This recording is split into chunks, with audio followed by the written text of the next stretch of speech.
Police ডায়েরিটাকে বলা হচ্ছে একটা গোপনীয় দলিল। জি স্যার। পুলিশ ডায়েরিটা কোন দলিল? এই মামলা সুপ্রিম কোর্ট সিদ্ধান্ত দিয়ে বলতেছে পুলিশ ডায়েরিটা হচ্ছে একটা গোপনীয় দলিল। এখানে একটা গোপনীয় দলিল, এই জন্য একটা দেখার অধিকার কার আছে? কে দেখতে পারে? স্যার আদালত, ব্যক্তি পারবে না, দলিল দেখার অধিকার ব্যক্তির নাই। নাই। ব্যক্তি কোনো আদালতে আবেদনও করতে পারবে না দলিল দেখার বা নিরীক্ষা করার। এই কথা কিন্তু আমার আপনার না, ইভেন 172 ধারার 2 উপধারারও না। এই কথাটা হলো বাংলাদেশ বনাম অন্যান্য রাষ্ট্র, না বাংলাদেশ, ভুলে গেছি স্যার। বাংলাদেশ ও অন্যান্য, জি বাংলাদেশ and others,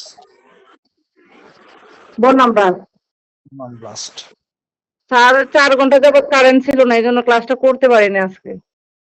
আচ্ছা, একটা ভালো ক্লাস করলাম, যাক অসুবিধা নেই, জীবনে অনেক ক্লাস করা যাবে। তাহলে এই মামলায় সুপ্রিম কোর্ট কি সিদ্ধান্ত দিয়েছে?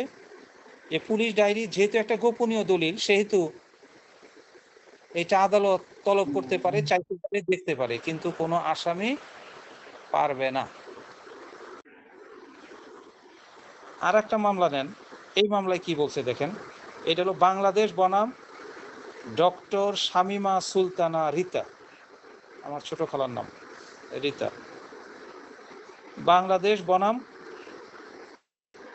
Doctor Shamima Sultana Rita, doctor